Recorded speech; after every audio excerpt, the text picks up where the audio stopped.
Different ways of clearing lists.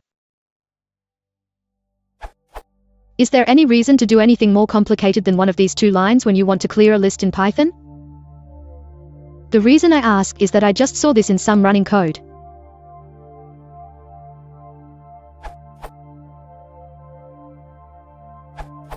Clearing a list in place will affect all other references of the same list.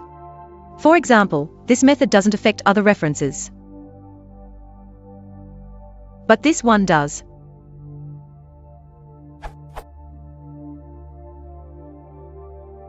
You could also do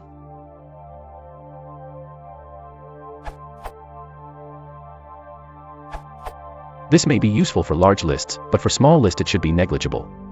Edit, as Algorius, it doesn't matter. Note that is equivalent to.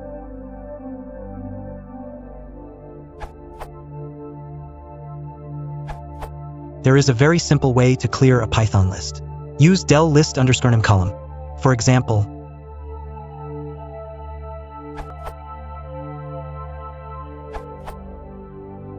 we'll delete the values of that list variable. We'll delete the variable itself from memory.